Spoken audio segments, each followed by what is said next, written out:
Right now we have David Lewis with us. He's an animal communicator. He's well known in the area. He has a web page and he talks to the animals, right? Yes, indeed. Are you talking to Butterfly Well, here? I'm trying to help this little girl calm down. She wants to hide, as well, you can see, right? this is a pretty imposing thing with lights and people and everything. But let's quickly talk about her and then we Butterfly can is put her 8 years old, okay? She's been at the shelter too long. As you can see, she's very timid. But from communicating with her, talking to her about what's going on, I feel that she would really be happy. She'll be an excellent lap cat, but she'll be very happy. Shoulder cat. Mm-hmm, yeah.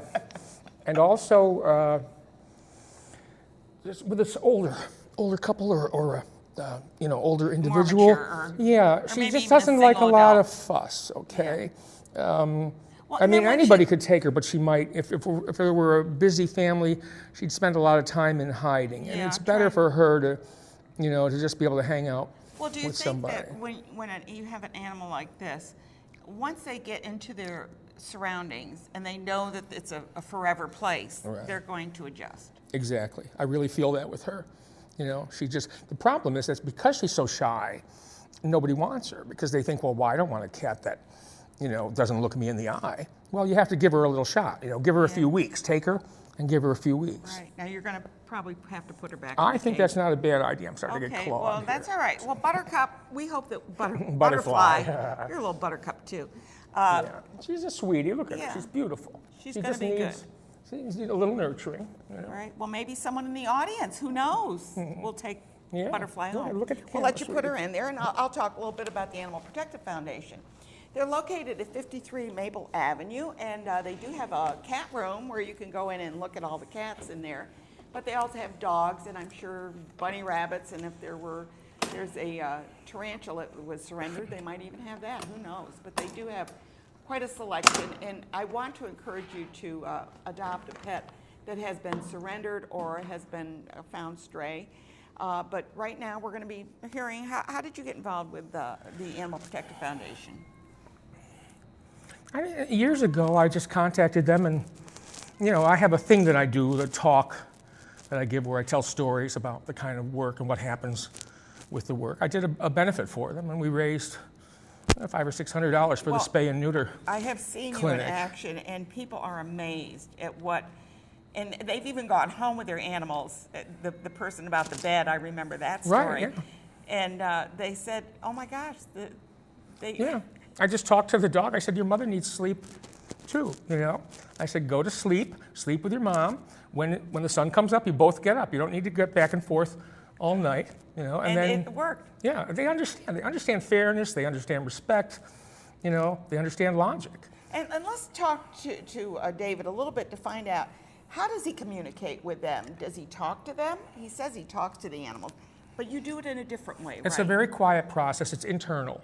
I mean, it sounds strange, I know, but it's really what they would consider telepathic. I mean, I send them messages from my mind, visual and words, okay?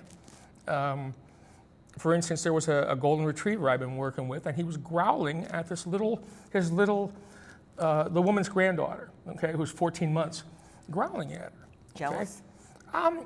I talked to him. He just didn't know what was expected. He felt like he had to sort of protect everybody in his family. Okay. He didn't really know what she was about. I talked to him and I said, look, if you scare this child or traumatize or scar her in any way, she may, no, I didn't, it's not a threat. I said to him, she may go her whole life being scared of dogs. Well, that's a good and that would be a horrible thing, that she wouldn't know the love of a dog, and then now she rides him, she sleeps on him, they play, he takes care of her, he looks after her now. He just needed a little reassurance explanation of what was going on. As to that's what was all. going on. Very often that's all it is. Sometimes, a lot of the behavior is based on fear, so you have to kind of work to release the anxiety, help them release the anxiety and the fear, and then love is on the other side of that. But once you get rid of that stuff, then that's where the miracles happen. Yeah. And I know that you do not look for lost animals. That's not something you do. I have, and I've had some success with it, but it's very taxing, and I've also been wrong. I've proclaimed several cats dead, only to have them walk up to the door. Well, they and may come have been home. sending you that message. Who So, knows? so I just try to say, I've decided there are other people who do that better. Yeah. And is it with behavioral that you like to work with the animals to kind of not change behavior, but to have them understand behavior? Change behavior, yeah. A lot of people come, for that. Sometimes it's emotional healing, okay?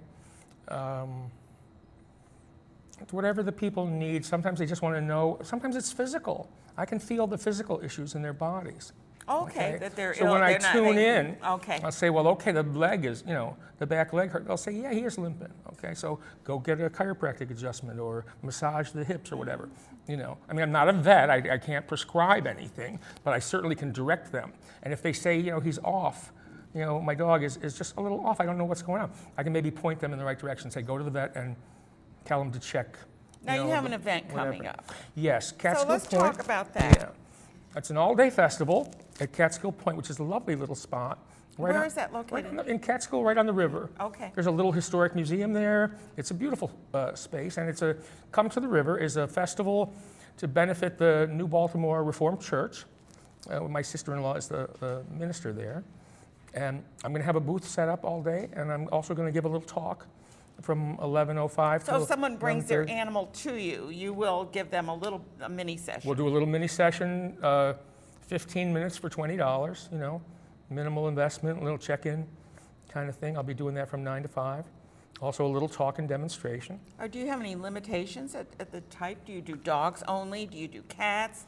Well, obviously you do cats. Well, I do any animal, but for the sake of the festival, you can bring anything in a carrier, okay, as well as a dog. Dog on a leash or any, cat or anything else in a carrier. The only thing they're stressing is, make sure that you make provisions for afterwards, because you're not going to leave the cat in the car for hours at the festival, or the dog in the car. But no, anybody. You bring out something very important, David, is that in the hot summer months, people do not realize, they think if they leave the window open a crack. Yeah, no. But that just, think about leaving your oven open a crack. Do you think it's any cooler inside?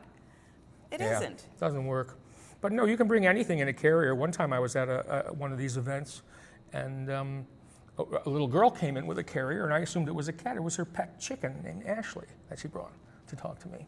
So you talk to chickens too? So I talked to the chicken. The chicken wanted to know what happened to the rooster. We're not going to go there. Yeah, it was quite a thing. But you have a lot of fun, I'm sure. I have a ball. I have the best job. And do you do that? Can you do it? You can't do it over the phone, can you? Oh yeah. Can you? Oh yeah. What do you do? How do you do that over the phone? I ask people for photos. Oh, Okay. If you don't have a photo, I can still do it, but I prefer to have a photo so I know who I'm looking at. I've had people describe, okay, you don't have a photo, describe your dog to me. Okay. They start describing, and then I tune in. It's amazing what the energy of the mind can do. I know it's crazy. I know people think I'm nuts. Probably 85% of the population thinks I'm a lunatic. Well, I know I've seen him, and I've seen the people that have talked to him and the animals that they've brought to him. And it is amazing that he can seem to read them, I'll use the word read them, and also to affect a change in them. But anyway, right now we're looking for an adoption for Butterfly, who is a very shy cat, at the Animal Protective Foundation at 53 Maple Avenue. And if you are of a mind to adopt a cat who needs a loving home, but also one that is more stable and quiet, right? Right, and you know what? Look at her. She's facing out, actually, for the first time. She's not buried in the back of the carrier. She had her actually head under her armpit, I think. No, she's Cats actually, have armpits? I don't know. meeting us halfway here. So. David, always a pleasure to have you on. Thanks, and we'll see you Ann. next time. And I hope you have a real, we forgot to say, what date is your event? Oh, Saturday, August 9th. Okay, good. Yeah, Check 9 it to out. 5. If you're on Facebook, I'll have it on Facebook, and you'll be able to check it out.